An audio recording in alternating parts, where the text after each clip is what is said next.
Quem é Jesus? Jesus não era absolutamente divino, ele não era cheio de divindade.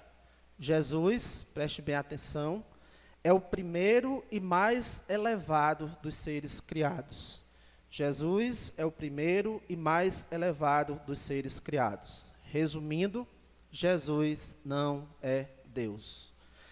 No quarto século, este ensino, de forma mais sofisticada, foi defendido e ensinado por um homem chamado Ário. Os defensores do ensino de Ário ficaram conhecidos aí na história como os arianos. E desde o quarto século, mais ou menos 1.700 anos de lá para cá, essa heresia, a heresia ariana, acerca de Jesus, continua até hoje. Tem sido ensinada principalmente por um grupo chamado As Testemunhas de Jeová. E em uma das publicações, elas afirmam que, as publicações que eles fazem de algumas revistas e de material, eles têm um material chamado Que a Bíblia Ensina, e em um desses materiais eles ensinam que Jesus foi a primeira criação de Deus. E que Jesus, portanto, não é igual a Deus. Ou seja, Jesus não é Deus. Mas no texto que nós vamos estudar hoje, nós vamos perceber exatamente o contrário. Jesus é sim Deus. Abra sua Bíblia aí em João, capítulo 5. João, capítulo 5, do versículo 1 ao versículo 18. João 1, 5 a 18.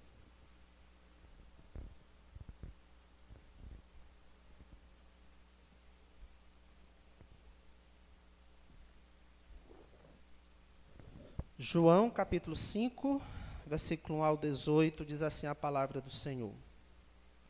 Passadas estas coisas, havia uma festa dos judeus e Jesus foi para Jerusalém. Existe ali, junto ao portão das ovelhas, um tanque chamado em hebraico Betesda, o qual tem 5 pórticos. Nestes jazia uma multidão de enfermos, cegos, coxos, paralíticos, esperando que a água se movesse, porque um anjo descia de tempos em tempos, agitando-a, e o primeiro a entrar no tanque, uma vez agitada a água, sarava de qualquer doença que tivesse. Estava ali um homem enfermo, havia 38 anos. Jesus, vendo-o deitado e sabendo que estava assim havia muito tempo, perguntou: Você quer ser curado? O enfermo respondeu: Senhor, não tenho ninguém que me ponha no tanque quando a água é agitada. Quando tento entrar, outro enfermo chega antes de mim. Então Jesus lhe disse: Levante-se, pegue o seu leito e ande. Imediatamente o homem se viu curado e, pegando o leito, começou a andar. E aquele dia era sábado. Por isso os judeus disseram ao que tinha sido curado: É sábado, e neste dia você não tem permissão para carregar o leito. Ao que ele lhes respondeu: O mesmo que me curou me disse: Pegue o seu leito e ande.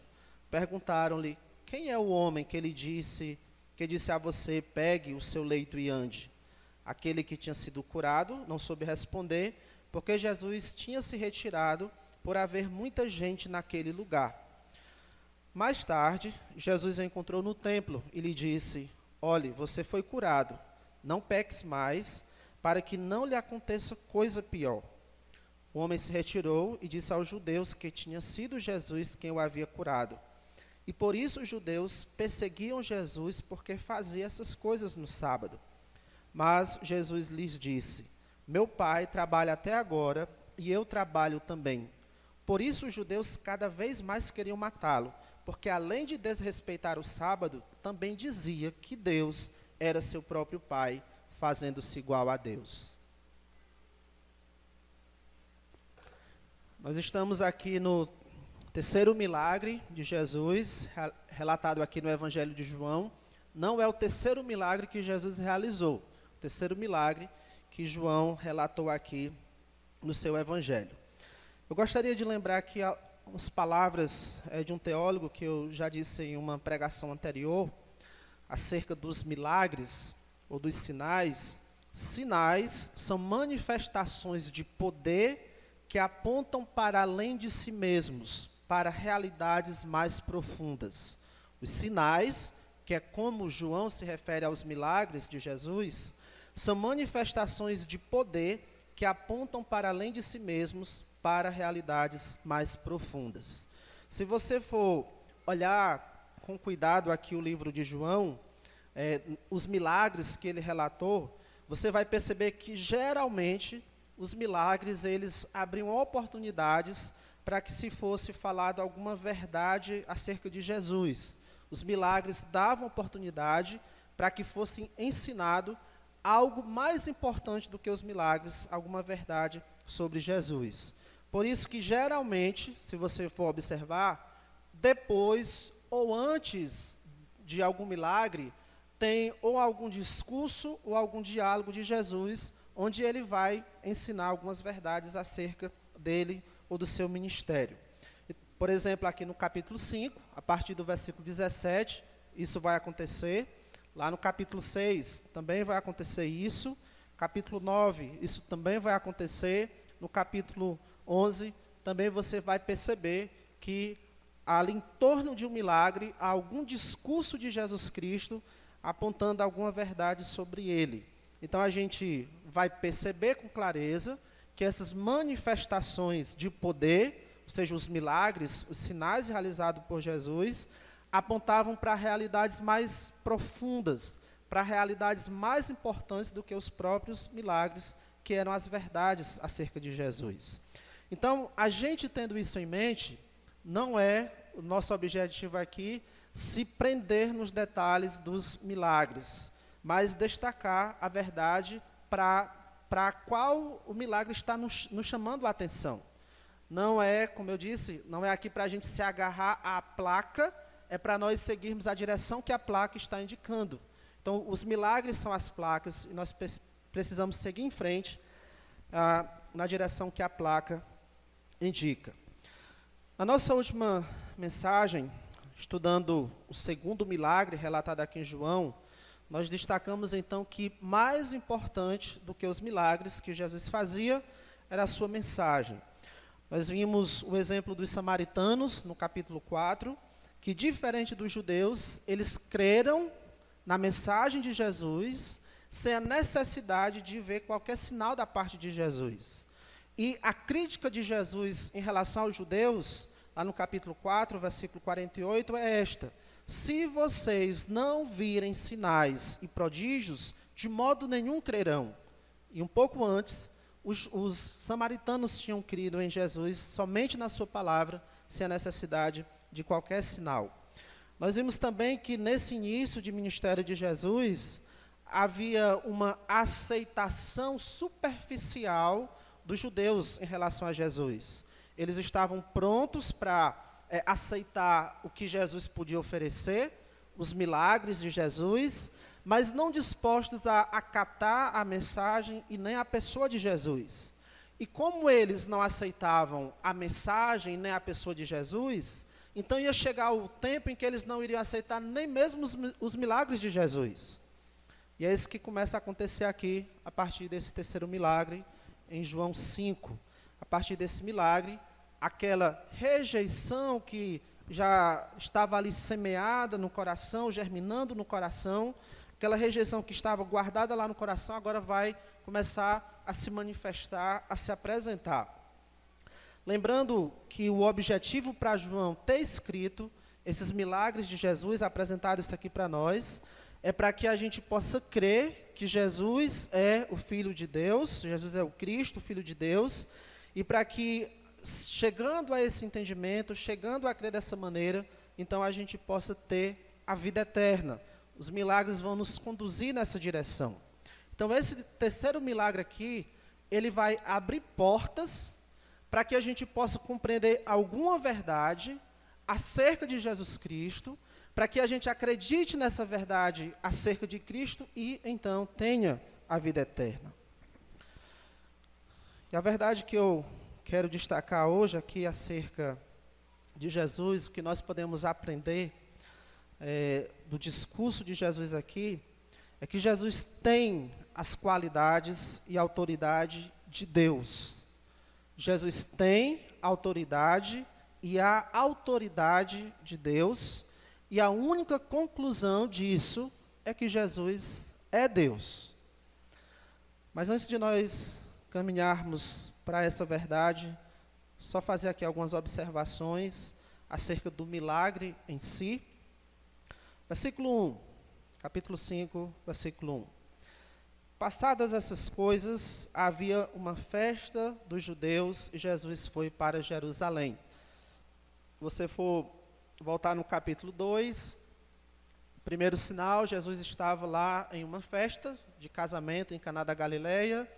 Depois, ainda no capítulo 2, ele vai para Jerusalém, para a festa da Páscoa, e ali realiza muitos sinais. Então, vários acontecimentos importantes mostrados aqui por João, nesses momentos importantes para os judeus, que eram as suas festas. Mas aqui não nos diz qual era essa festa, e não é o foco mais importante do texto, a festa em si. Também havia aqui em Jerusalém, no muro da cidade, na parte mais nordeste, uma abertura chamada Porta das Ovelhas. E próximo dessa porta tinha um tanque, nos informa aí no versículo 2. Existe ali, junto ao portão das ovelhas, um tanque chamado em hebraico Betesda, o qual tem 5 pórticos.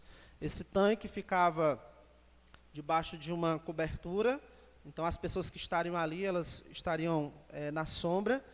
E ao que parece, pelo o que é informado aí pelo versículo 3, havia uma crença, na verdade, versículo 4, havia uma crença ali entre as pessoas de que um anjo iria descer em algum momento e que ele iria agitar as águas, e a primeira pessoa que descesse ali no tanque seria curado de qualquer doença, é o que eles acreditavam.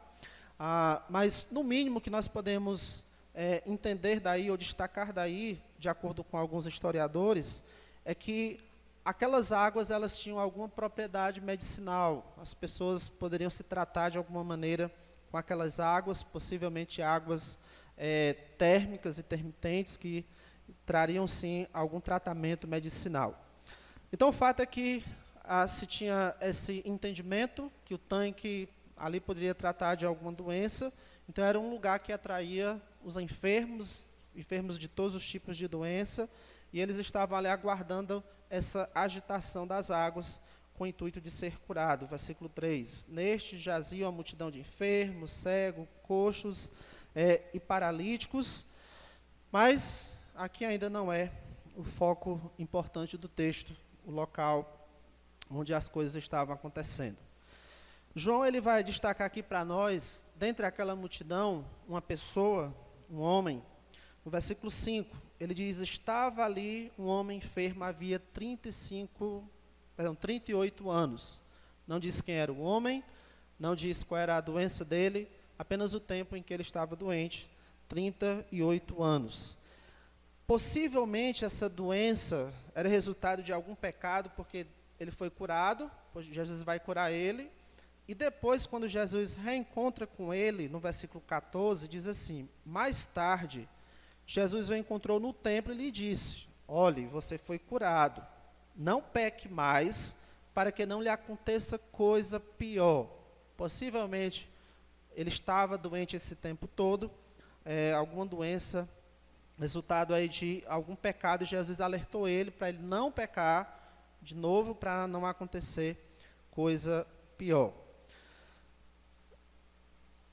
Sobre esse homem, uma observação interessante aqui, é que havia ali toda uma multidão, mas Jesus, ele chega para esse homem e faz essa pergunta para ele, no versículo 6. Jesus, vendo-o deitado e sabendo que estava assim havia muito tempo, perguntou: você quer ser curado? E aí Jesus não diz nenhuma palavra mágica, não faz nada demais assim que chame a atenção. Jesus apenas diz no versículo 8, levante-se, pegue o seu leito e ande. E o homem imediatamente só pôde se levantar, como se nada, não tivesse nenhum problema antes. Ele não precisou passar por um tratamento até ficar bom de vez. Foi instantâneo, ele já estava curado, como diz o versículo 9. Imediatamente o homem se viu curado e pegando o leito começou a andar. E aquele dia era sábado. É nos falar daí sobre o milagre, mas o milagre ainda não é a questão principal desse texto, não é o foco principal do texto.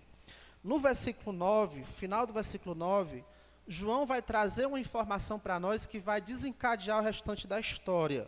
No final do versículo 9 diz, e aquele dia era sábado. E agora vai haver uma reação dos judeus, porque Jesus fez uma cura bem no dia de sábado. Então eles vão eles vão ver que o enfermo está carregando a cama dele, ou a maca dele, naquele dia. Versículo 10 diz, por isso os judeus disseram ao que tinha sido curado, tipo assim, ei amigo, é sábado, e nesse dia você não tem permissão para carregar o seu leito. Ao que ele respondeu, o mesmo que me curou disse, pegue o seu leito e ande. E aí vai começar a caça a Jesus. Vai se começar a perseguição a Jesus. Por quê?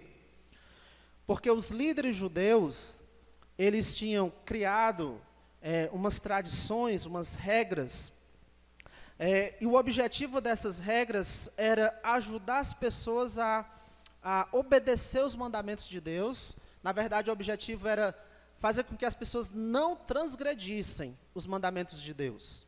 Então, é como se eles tivessem criado uma camada de proteção com as regras deles sobre a lei de Deus. As pessoas transgredissem as regras, as tradições deles, mas não ia correr o risco de desobedecer o próprio mandamento de Deus.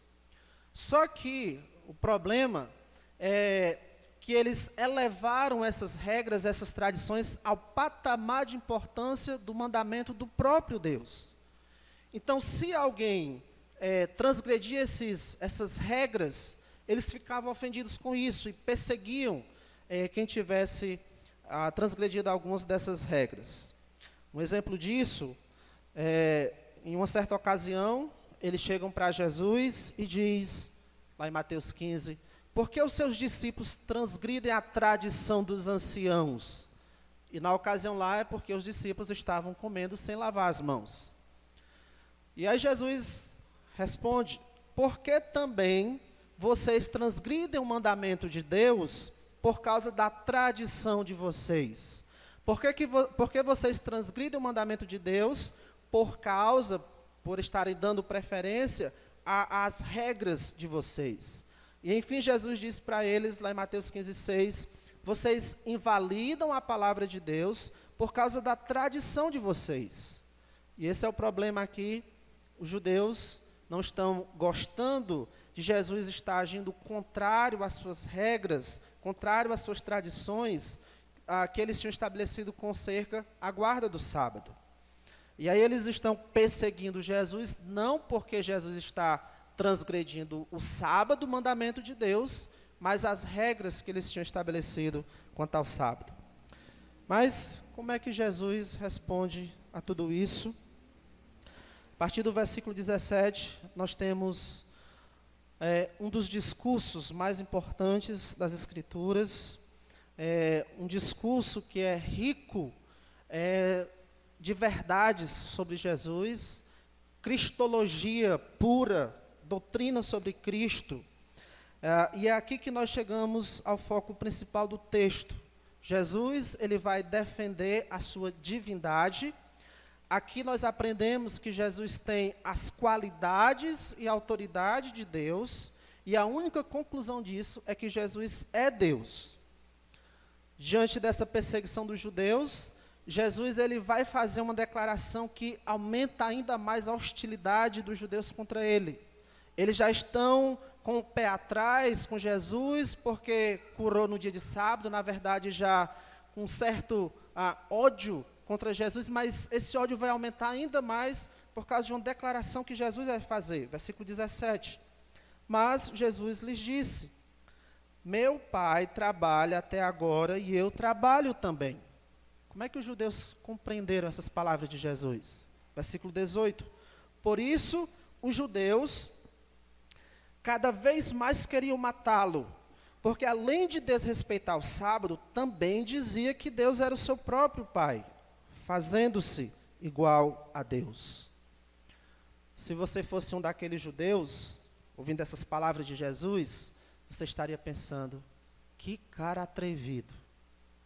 Além de estar desrespeitando o sábado, ainda está dizendo que é Deus. E para você isso seria um absurdo, seria uma blasfêmia. E sim, você queria que Jesus fosse morto por causa disso. Os judeus aqui, eles perceberam que Jesus, ao dizer meu pai, ele estava chamando a Deus de pai de um modo diferente que qualquer um deles faziam. Na verdade, na adoração deles, eles diziam chamavam de Deus de nosso pai. Mas aqui eles percebem que Jesus fala de uma maneira diferente, meu pai, algo muito particular, e eles percebem que há aqui, nas palavras de Jesus, há uma força maior, um significado maior. Eles percebem que Jesus está dizendo com isso que ele é igual a Deus. Então, quando Jesus diz, meu pai, ele está, e os judeus entendem bem isso, ele está declarando a sua divindade. E aí, no restante do texto, Jesus vai defender essa sua declaração, Jesus vai defender a sua divindade. E nós vamos aqui para essa defesa de Jesus. Claro que não vai ser possível nós vermos todo o texto, seria até o versículo 47. Então, nós vamos ter aqui só como que um aperitivo do que Jesus ensina sobre a sua divindade. Vamos sentir um pouco do gosto da doutrina, da cristologia, principalmente aqui nos versículos 19 ao versículo 23. Então, Jesus é Deus, e eu gostaria de destacar aqui 3 defesas dessa verdade. Jesus é Deus. Primeira defesa dessa verdade é: Jesus pode fazer tudo o que Deus Pai faz. Jesus, defendendo a sua divindade diante dos judeus, ele mostra que ele, como o Filho de Deus, aquele que pode chamar Deus de meu Pai, ele pode fazer tudo o que Deus Pai faz. Então Jesus, ele, ao defender aqui a sua divindade, ele mostra como é que funciona esse relacionamento entre o Pai e ele, que é o Filho. Funciona assim: embora ele, que é o Filho, ou embora o Filho de Deus seja igual ao Pai, seja igual a Deus, isso não significa que o Filho seja independente do Pai. Talvez essa fosse uma preocupação dos judeus. Se ele está dizendo que é Deus, então quer dizer que existe um outro Deus? Os judeus eram monoteístas, eles acreditavam na existência apenas de um único Deus verdadeiro. Então, esse camarada que agora está dizendo que é Deus, ele quer dizer que existe outro Deus, mas o que Jesus vai mostrar aqui, nesse relacionamento dele com o Pai, não é que ele é independente do Pai, não é que ele é outro Deus. Versículo 19. Então, Jesus lhes disse: em verdade, lhes digo que o Filho nada pode fazer por si mesmo. O Filho, que é o Filho de Deus, que é igual a Deus, nada pode fazer por si mesmo. Então, o Filho, no caso Jesus, tem a natureza de Deus, tem os títulos de Deus, ele é Deus, mas ainda assim ele não age em independência, ele não age à parte de Deus, ele sempre age em submissão ao Pai. Por exemplo, no capítulo 8, versículo 29, Jesus disse o seguinte: porque eu sempre faço o que lhe agrada, se referindo ao Pai. No capítulo 4, versículo 34, ele disse: a minha comida consiste em fazer a vontade daquele que me enviou e realizar a sua obra. Dependência do Pai. Dentre as pessoas divinas, que são três, Deus Pai, Deus Filho, Deus Espírito Santo, o Filho, ele assume essa função de submissão ao Pai. E aqui o que Jesus está destacando é que não só existe essa submissão, mas que há uma dependência do Pai. O Filho depende do Pai. Ele está nessa posição de dependência do Pai, numa atitude de dependência do Pai.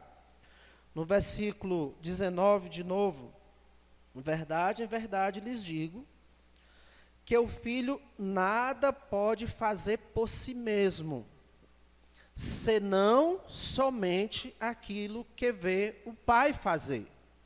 Ele não vai fazer nada à parte do Pai. Ele é tão dependente do Pai que ele diz que só vai fazer somente aquilo que vê o Pai fazer.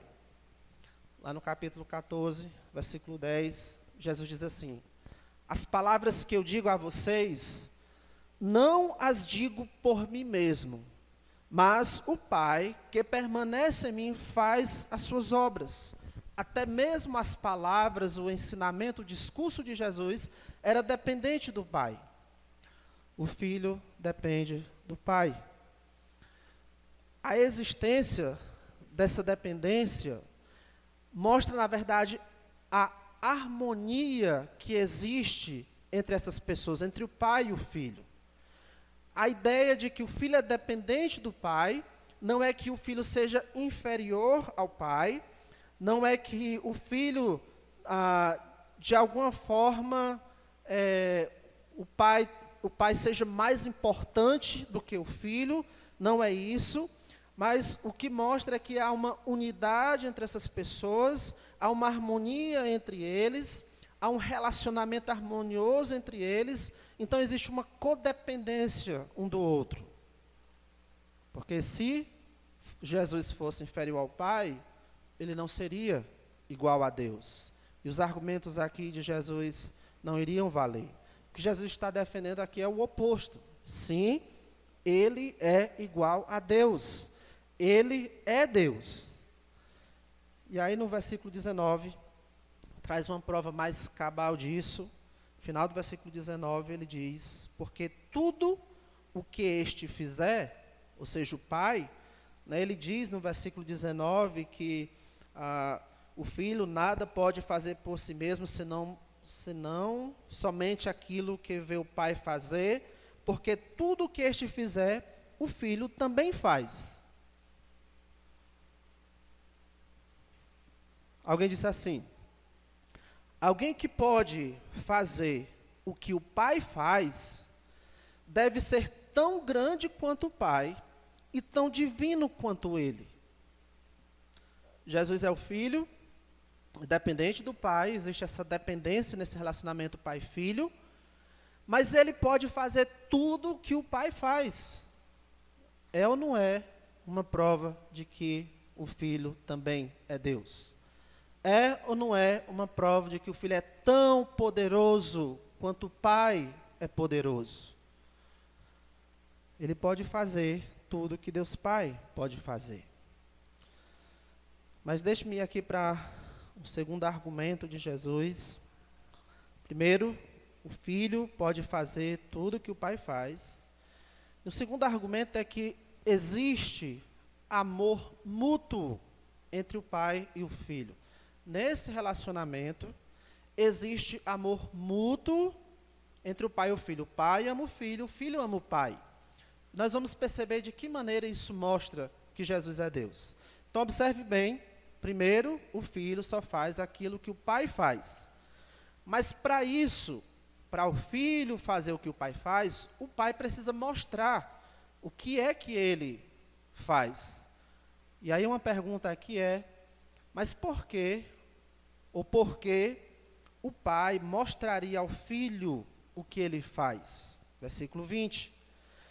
Porque o Pai ama o Filho e lhe mostra tudo o que faz, Porque o Deus Pai, ama o Deus Filho e lhe mostra tudo o que faz. O Pai, ele não guarda segredos aqui do Filho, ele não reserva aqui coisas que ele não teria coragem, não estaria pronto a compartilhar com o Filho, algo que ele não pode compartilhar com o Filho, porque senão o Filho vai se tornar mais importante do que ele. Não existe isso. Existe amor mútuo entre o Pai e o Filho. E o Pai, ele demonstra o seu amor pelo Filho, revelando o que é que ele faz. O Pai, isso é uma informação importante, Deus Pai demonstra o seu amor pelo Deus Filho, revelando o que é que ele faz. E como é que o Filho demonstra o seu amor pelo Pai? O Filho demonstra seu amor pelo Pai, se submetendo à vontade do Pai. Ele revela, demonstra o seu amor pelo Pai por sua obediência ao Pai. Capítulo 14, versículo 31. Abre a sua Bíblia lá, por favor.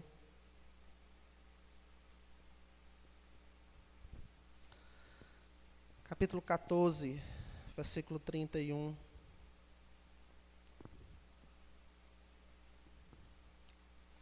Diz assim: no entanto, faço isso para que o mundo saiba que eu amo o Pai e que faço como o Pai me ordenou. Em outras palavras, Jesus, ele obedecia ao Pai porque ele ama o Pai. A sua submissão ao Pai era, na verdade, uma maneira de ele dizer para o Pai: olha o quanto eu te amo.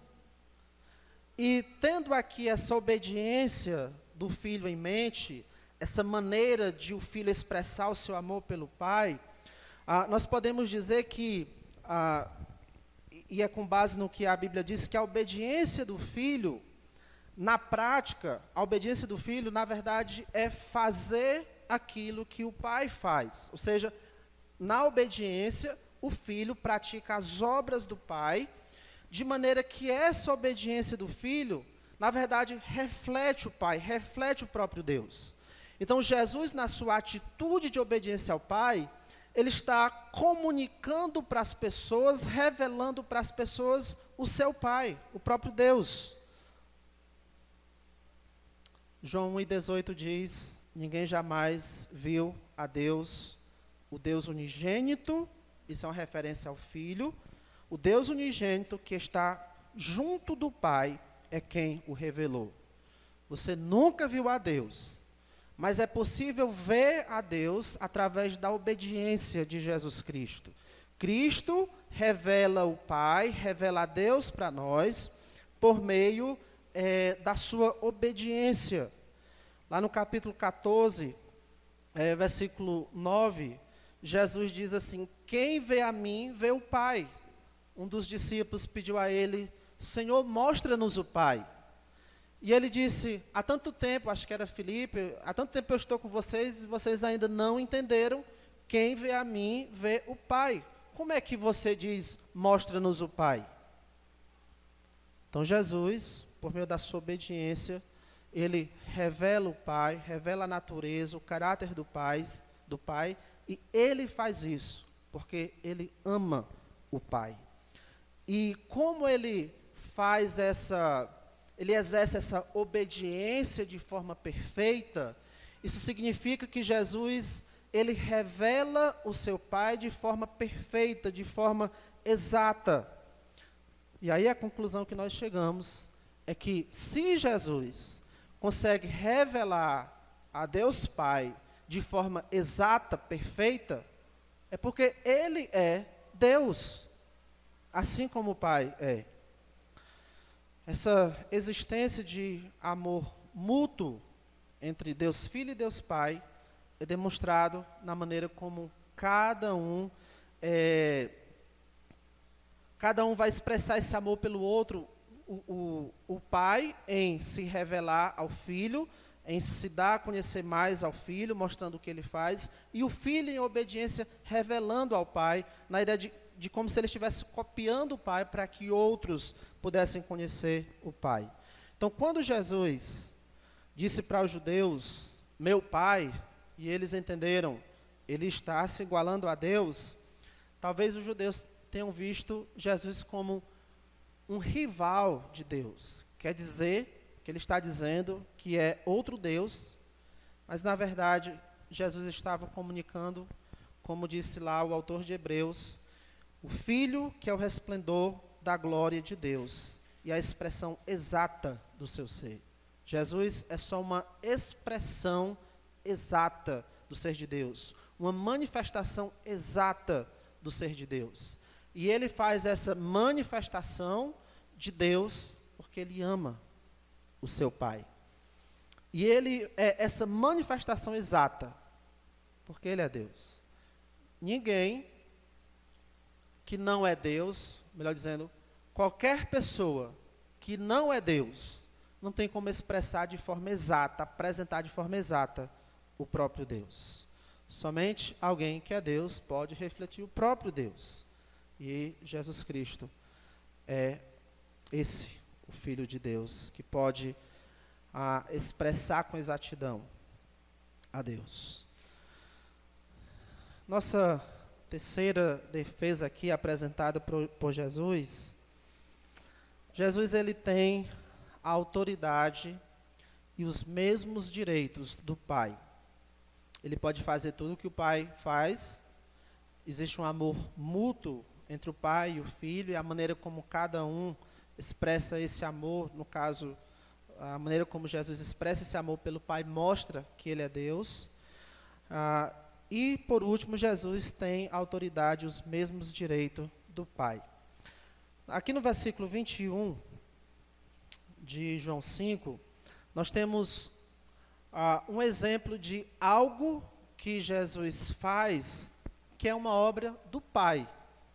Versículo 21 diz, pois assim como o Pai ressuscita e vivifica os mortos, assim também o Filho vivifica aqueles a quem Ele quer. Quem é que tem a prerrogativa, o direito, a autoridade sobre a ressurreição dos mortos? Quem é que tem a autoridade de ressuscitar alguém? Quem? Desde o Antigo Testamento, o entendimento é a prerrogativa de trazer alguém à vida é de Deus. Como disse um dos reis de Israel, por acaso sou Deus com poder de tirar a vida ou de dá-la? E a resposta para essa pergunta dele é não. O entendimento é somente Deus tem esse poder de tirar a vida e de dar a vida. Lá em Ezequiel 37:13, lá Deus diz para o povo de Israel, vocês saberão que eu sou o Senhor, quando eu abrir os sepulcros de vocês e fizer sair delas, e os fizer sair delas, o povo meu. Falando da ressurreição. Aqui no livro de João, nesse discurso de Jesus, ele está dizendo que assim como o Pai tem autoridade para ressuscitar, para dar vida, o Filho também tem. Ele tem autoridade para vivificar a quem Ele quer. De novo, versículo 21. Pois assim como o Pai ressuscita e vivifica os mortos, assim também o Filho vivifica aqueles a quem Ele quer. E aqui um pouco antes, Jesus estava no local onde tinha uma multidão de enfermos, mas quantos Ele curou? Quantos daquela multidão Jesus curou? Apenas um. E não foi o mais esperto. Alguém percebeu, aquele ali que é Jesus, ele que pode fazer as coisas. Não, Jesus que tomou a iniciativa de conversar com ele. Essa situação aqui desse milagre no início do capítulo mostra a soberania de Jesus de ele dar vida a quem ele quer. Ele curou a quem ele quis. O texto vai nos informar, inclusive, que ele se retirou dali porque havia muita gente naquele lugar. Então, ele soberanamente decidiu não curar todos os muitos outros enfermos que estavam ali. Ele curou apenas quem ele quis. No capítulo 11, vai acontecer um grande milagre de Jesus. Ele vai ressuscitar a Lázaro, e Lázaro vai estar lá, sepultado já há 4 dias no túmulo, e Jesus vai dizer, ele não vai dizer, saia para fora. Ele vai ser muito específico, Lázaro, agora eu não lembro se diz saia ou venha para fora, mas ele vai citar o nome. Haviam outros mortos, com certeza, e Jesus poderia ter ressuscitado a todos, mas ele quis ressuscitar apenas Lázaro, porque ele tem essa autoridade de dar vida, de ressuscitar a quem ele quer. Jesus tem a mesma autoridade de ressuscitar, de dar vida a quem ele quer, tanto quanto o Pai tem. E quando diz aqui a quem ele quer, não é que poderia acontecer de o Pai querer vivificar fulano e cicrano, mas o Filho só quer ressuscitar Beltrano. Não. É a quem ele quer, mas essa autoridade, essa vontade de Jesus, ela não entra em conflito com a autoridade e a vontade do Pai. Eles estão em harmonia também na autoridade, no exercício da vontade de um e de outro. Essa autoridade e essa vontade, elas se harmonizam. Então, eles sempre têm o mesmo objetivo.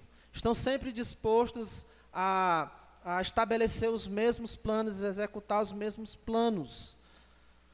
Isso aqui é uma defesa da divindade de Jesus, de ele ressuscitar a quem ele quer. E ficou muito claro nesse milagre. Mas, ainda há um outro exemplo aqui, de que Jesus tem autoridade e os mesmos direitos do Pai. Versículo 22. Ele diz, e o Pai não julga ninguém, mas confiou todo o julgamento ao Filho. E o Pai não julga ninguém, mas confiou todo o julgamento ao Filho. Mais uma vez, fica clara aqui a autoridade de Jesus, e no caso aqui, autoridade para julgar tanto quanto o Pai. Na verdade, nessa questão, o Pai deixou o julgamento todo a critério do Filho. Ao longo das Escrituras, você vai ver Deus sendo apresentado como juiz, Deus executando em várias ocasiões juízo contra as nações, em uma ocasião ou outra, Deus julgando.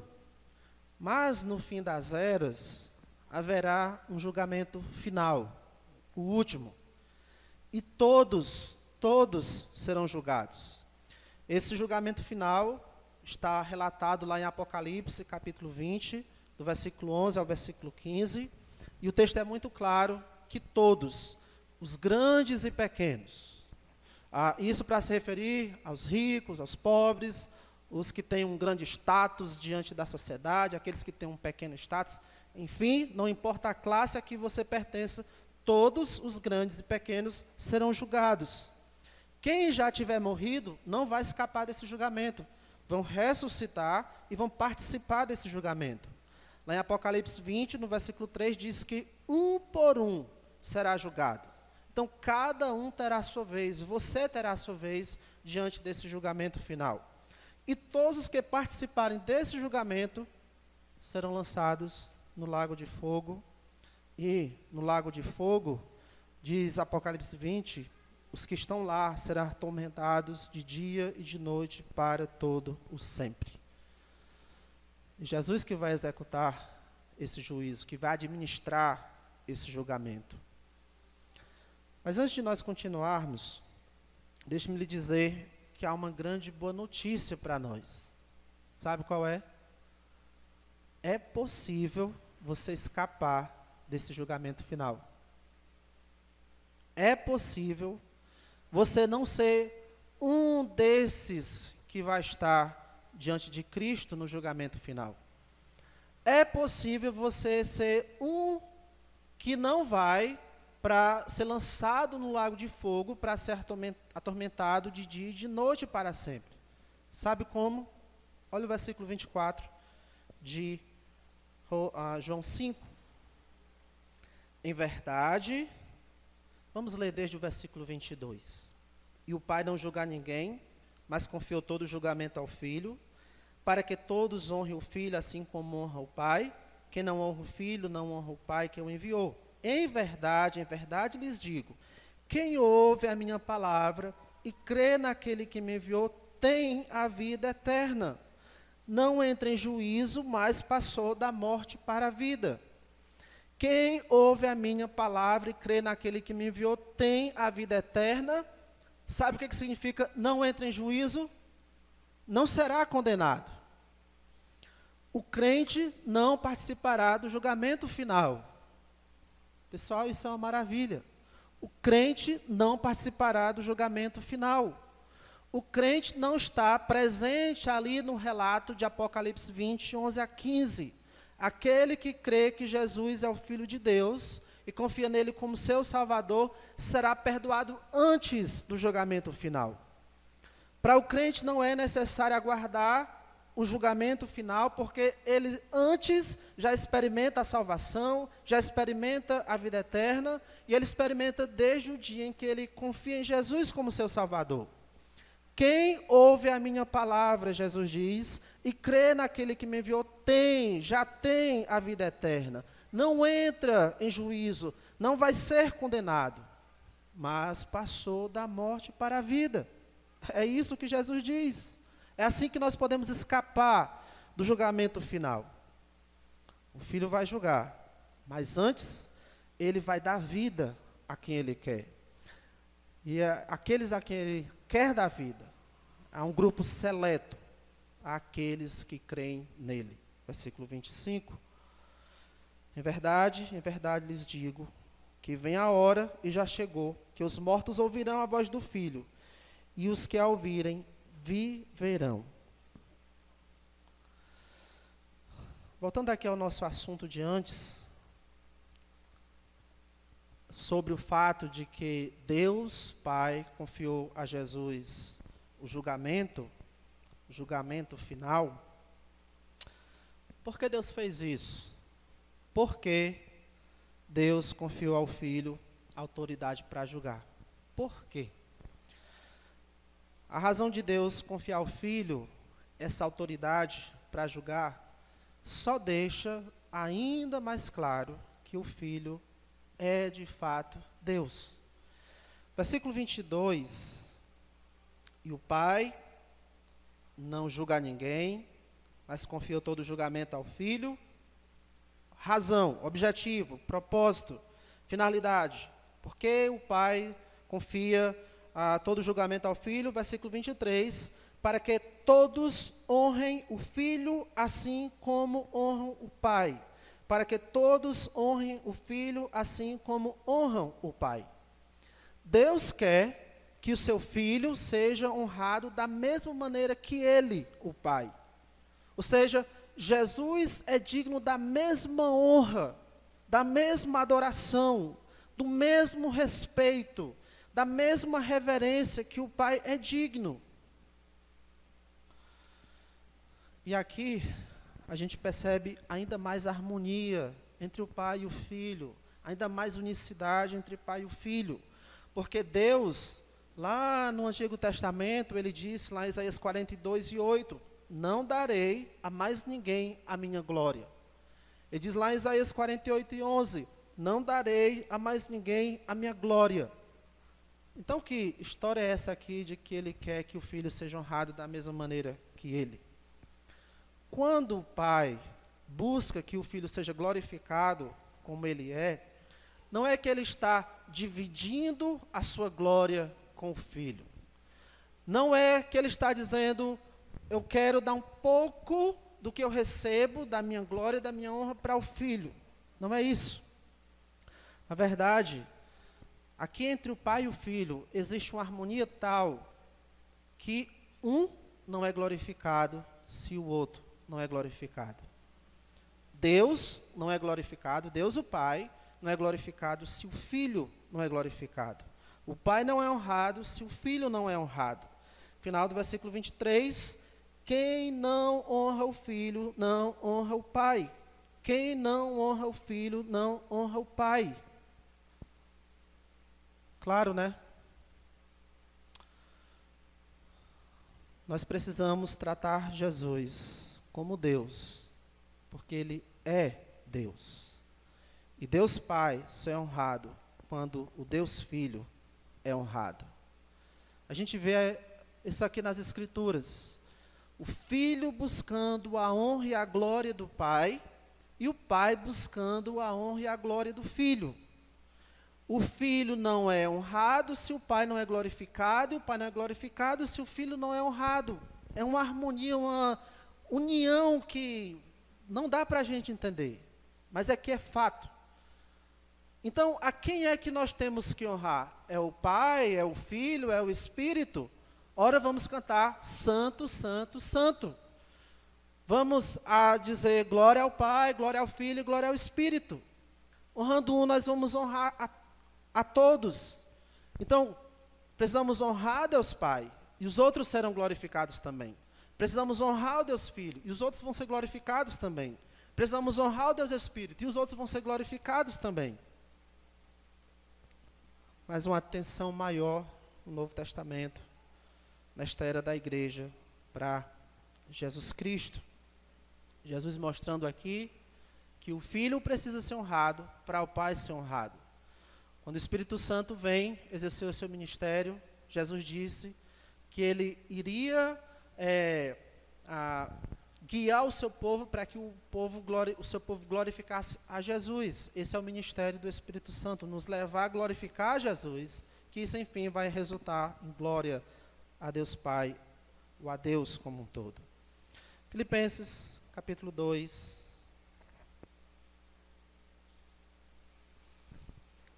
Versículo 9. Filipenses 2, versículo 9.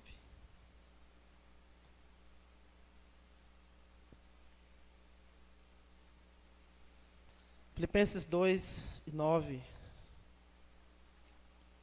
acerca de Jesus Cristo, diz assim: por isso também Deus o exaltou sobremaneira e lhe deu nome que está acima de todo nome. Deus, Pai, exaltou o Deus Filho sobremaneira, acima de tudo, e lhe deu nome que está acima de todo nome. Para quê? Versículo 10. Para que ao nome de Jesus se dobre todo o joelho, ou seja, para que o Filho seja honrado. Para que ao nome de Jesus se dobre todo o joelho, nos céus, na terra e debaixo da terra, e toda língua confesse que Jesus Cristo é Senhor. E qual é o resultado disso, pessoal? Para a glória de Deus Pai. Para a glória de Deus Pai. Glória ao Filho resulta em glória ao Pai. Glória ao Filho resulta em glória a Deus Pai. Jesus é Deus. Jesus é Deus. Jesus é Deus. Agora, o que nós devemos fazer diante de tudo isso? O que você deve fazer diante dessa verdade de que Jesus é Deus? Se você não é um crente, no sentido de que você não confia em Cristo como seu Salvador, no sentido de que você não decidiu seguir a Jesus como seu discípulo, o que Deus ou Jesus espera que você faça diante dessa verdade de que Ele é Deus, é o mesmo que Ele esperava e cobrava daqueles com quem Ele estava conversando lá em João 5. Lá no final do capítulo 5, Ele vai tratar dessa questão em que os judeus não acreditavam nele, não acreditavam na palavra escrita e também não acreditavam nele. Lá no versículo 47, João 5,47, ele diz: se, porém, não creem nos escritos dele, nos escritos de Moisés, que era parte, a Bíblia que se tinha na época, ele diz: como crerão nas minhas palavras? Ou seja, o que Jesus espera, diante da verdade que ele é Deus, é que você confie nele como seu Salvador. É assim que você vai honrar o Deus que ele criou. Mas e nós que já podemos nos levantar e dizer, eu já creio em Jesus. Essa verdade não tem nenhuma importância para nós, saber que Jesus é Deus, só porque nós já cremos, só porque nós já confessamos fé em Cristo há algum tempo. Diante dessa verdade, irmãos, o que nós temos que fazer? Deixe-me dizer o sentimento que me veio enquanto estudava essa passagem para poder chegar aqui e ensinar para os irmãos. Meu desejo era poder fazer como Tomé, chegar diante de Deus, de Jesus Cristo, e dizer, Senhor meu e Deus meu. Tentando imaginar o que levou Tomé a dizer essas palavras, o sentimento que tomou o coração dele quando ele entendeu, é Jesus mesmo, Ele é Deus, Ele é Senhor, e a reação dele foi se prostrar e dizer, Senhor meu e Deus meu. Nosso coração, irmão, precisa arder diante dessas verdades. Elas não estão mortas, estão aí vivas e para nos avivar. Que o nosso coração, diante dessas verdades, ame mais a Jesus. Admire mais Deus Pai, Deus Filho, Deus Espírito. Que o nosso coração se encha de alegria por nós entendermos um pouco mais de Jesus. Principalmente que o nosso coração se dispõe a buscá-lo mais. Querer conhecer mais a Jesus Cristo, como disse Pedro, crescer no conhecimento de Jesus Cristo, através da sua palavra, querer isso. É isso que Jesus é isso que ele quis dizer, e não tem mais coisa aí não que eu podia aprender sobre Jesus. Que o nosso coração se sinta atraído para mais perto de Jesus, constrangido pelo seu amor divino por nós pecadores. Esse homem é Deus, é o Filho de Deus. E ele está aqui nesse debate para tentar convencer pessoas que ele é Deus, e ele está fazendo isso por amor a essas pessoas. Ele nos ama, nós pecadores, o Deus, que vive em harmonia entre as pessoas que já existiam eternamente. Ele nos ama. Que esse amor nos constranja, e mais, que o nosso coração, assim como Paulo, queira mais Jesus, queira mais o nosso Jesus.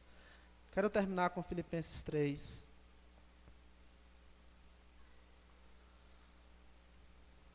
Filipenses 3, versículo 7. Paulo diz, Filipenses 3, 7, mas o que para mim era lucro, isto eu considerei perda por causa de Cristo. Na verdade, considero tudo como perda, por causa da sublimidade do conhecimento de Cristo Jesus, meu Senhor, por amor do qual perdi todas as coisas e as considero como lixo, para ganhar a Cristo, e ser achado nele, não tendo justiça própria que procede de lei, mas aquela que é mediante a fé em Cristo, a justiça que procede de Deus baseada na fé. Versículo 10, o que eu quero é conhecer Cristo, e o poder da sua ressurreição, tomar parte nos seus sofrimentos e me tornar como ele na sua morte, para de algum modo alcançar a ressurreição dentre os mortos. Porque quando ele alcançasse a ressurreição dentre os mortos, ele estaria com Cristo e seria como Cristo. Oremos. Oh, meu Deus, nós somos muito privilegiados, Pai. Somos os teus filhos, servimos a Ti. Fomos alcançados por Teu amor demonstrado através do Teu Filho, Jesus Cristo. Ele é nosso e nós somos dele. Ó Pai, que esse desejo que havia no coração de Paulo venha também, ó Deus, crescer em nosso coração, de nós querermos Cristo, conhecer mais dele, queremos alcançar a ressurreição dentre os mortos para, enfim, estarmos com ele. Que esse desejo que tinha no coração de Paulo de querer estar com Cristo, porque é incomparavelmente melhor, que esse seja o desejo do nosso coração também, porque ele é o nosso Salvador, ele é o nosso bem mais precioso. Senhor, eu te peço que o Senhor tenha misericórdia de tantos ainda que não têm essa alegria que nós temos, essa certeza que nós temos. Tantos, ó Deus, que estão debaixo da tua ira. Que o Senhor exerça misericórdia e graça para com estas pessoas. Abre o entendimento delas, para elas entenderem que Jesus é Deus, é o teu Filho, e que nós precisamos entender isso, crer nisso, para podermos ter a vida eterna. E, Senhor, não deixe que a gente venha se enganar, pensando na vida eterna apenas com a possibilidade de ir para o céu, de se livrar dos sofrimentos daqui, mas pensarmos na vida eterna como ela realmente é, o conhecer a Ti, é estar num relacionamento com o Senhor. A salvação é isso, é termos a Ti, meu Pai. Ó Deus, que a Tua graça esteja sobre nós, nos ajudando a apreciarmos essas verdades preciosas sobre o Senhor e sobre o Teu Filho Jesus. E também sobre nós, de que aqueles que em Cristo não entrarão em juízo, porque já passaram da morte para a vida, já foram perdoados. Em nome de Cristo que nós oramos com alegria e gratidão. Amém.